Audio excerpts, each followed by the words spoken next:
सैकड़ों की संख्या में ग्राम हिगनझर के ग्रामीणों ने बुधवार कलेक्ट्रेट पहुंचकर लखनपुरी नायब तहसीलदार और लिपिक संजय सिन्हा पर धांधली कर ग्राम हिगनझर में कोटवार पद पर गलत तरीके से नियुक्ति करने का आरोप लगाते कलेक्टर को ज्ञापन सौंपा है और पूरे मामले की जांच कर उचित कार्यवाही करने की मांग किया है। मामला चारामा तहसील अंतर्गत ग्राम पंचायत बागडोगरी के आश्रित ग्राम हिगनझर का है, जहां के सैकड़ों की संख्या में ग्रामीणों ने बुधवार 22 जून को कलेक्ट्रेट पहुंचकर कलेक्टर को ज्ञापन सौंपा है। ज्ञापन सौंपने पहुंचे ग्राम पंचायत बागडोगरी के सरपंच सतरूपा उइके ने बताया कि ग्राम हिगनझर में कोटवार के पद पर मुरहादस काम कर रहा था, जिसकी मृत्यु हो जाने के बाद से ग्राम में कोटवार पद पर कोई काम नहीं कर रहा था।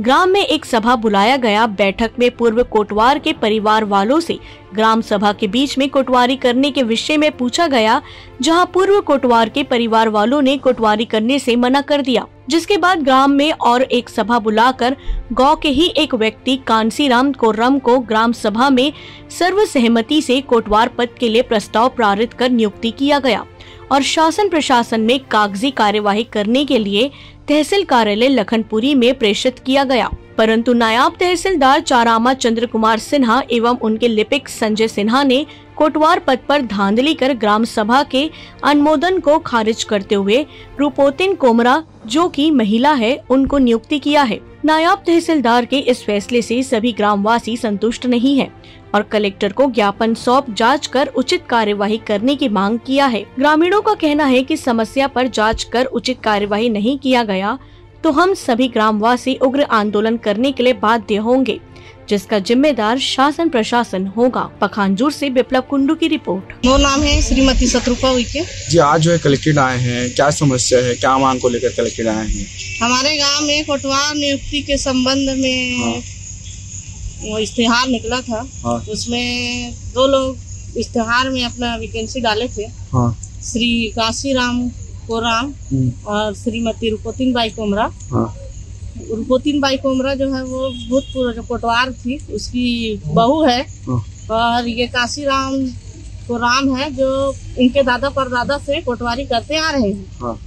तो ग्रामीण बैठक रखा गया जिसमें तहसील कार्यालय लखनपुरी के द्वारा हमें नोटिस जारी किया गया था ग्राम पंचायत को कि ग्राम पंचायत में बैठक कर कोटवार नियुक्ति के पद के लिए किसी एक व्यक्ति को नियुक्त कर ग्राम पंचायत प्रस्ताव पेश किया जाए। तो हम लोग गांव में सामान्य ग्राम सभा आयोजित करवाए। ग्राम सभा में अनुमोदन हुआ कि श्री काशीराम कोराम को कोटवार पद के लिए नियुक्त किया जाए और हमारे ग्राम पंचायत के द्वारा समस्त ग्रामवासियों के उपस्थिति में यह प्रस्ताव बनाया गया कि काशीराम को नियुक्त किया जाए। इस पत्र को पटवारी के माध्यम से हम तहसील कार्यालय तक पहुंचाए। उसके बाद बुलाया गया, फिर मैं भी गई थी, मेरे गांव के 2-4 लोग और गए थे हिगनझर से। तो वहां पे नायब तहसीलदार से बात हुआ कि मैं बोली सर हम लोग समस्त ग्रामवासी मिलकर ये हमारा ग्राम पंचायत का प्रस्ताव है, आप इसे रखिए, हम काशीराम को नियुक्त करना चाहते हैं। तो तहसीलदार साहब बोले कि ये ग्राम पंचायत का काम नहीं है, ये काम है न्यायालय का। न्यायालय तय करेगा कि ग्राम पंचायत के आश्रित ग्राम हिगनझर में कोटवार किसको नियुक्त किया जाता है। तो मैं बोली चलो ठीक है सर, न्यायालय का काम है, लेकिन फिर भी ग्राम पंचायत को ग्राम सभा अनुमोदन क्यों कराया गया जब ग्राम पंचायत का ग्राम का कोई महत्व नहीं है? क्योंकि कोटवार हमारे लिए चाहिए, हमारी सेवा के लिए चाहिए। जो भी योजनाएं आती है उसकी जानकारी गांव वालों को कोटवार के माध्यम से मिलता है। तो कोटवार हमारे बीच में रहता है, हमारा इच्छा होना चाहिए कि हम कोटवार किसको नियुक्त करते हैं, किसका व्यवहार अच्छा है, किसका चाल चलन अच्छा है, ये सब हम देखते हैं। हम जानते हैं हमारे गांव में कौन रहता है कौन नहीं रहता है। तो उसके माध्यम से हम कोटवार नियुक्ति के लिए काशीराम को नियुक्त किए हैं। तो नायब तहसीलदार साहब बोले कि नहीं, आपका काम नहीं है, ग्राम पंचायत का काम नहीं है, न्यायालय का काम है किसको नियुक्त करना है।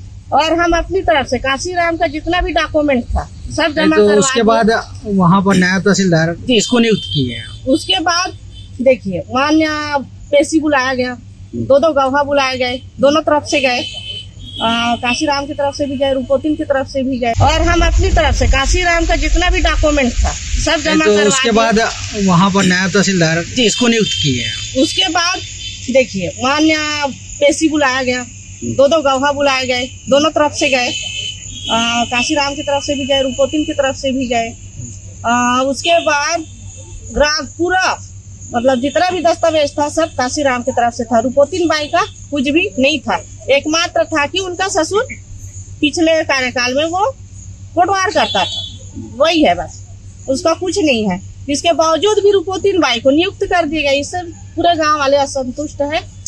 अच्छा, ये रुपोतिन बाई को नियुक्त किए हैं, उससे आप लोगों को क्या समस्या हो रही है? हम लोगों को समस्या ये है सर कि वो नौकरी पेशा आदमी है, उसका आदमी नौकरी करता है, उसके घर में सभी शासकीय कर्मचारी हैं।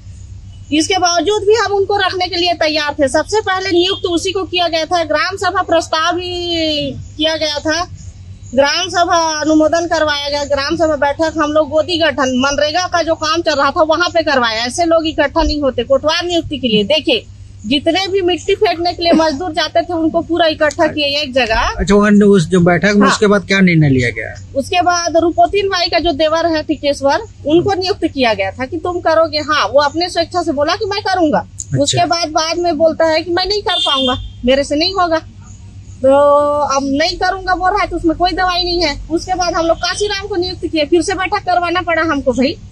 फिर उसके बाद हम लोग काशीराम को नियुक्त किए, फिर बाद में वो बोलती है नहीं वो नहीं कर रहा है, मैं करूंगी।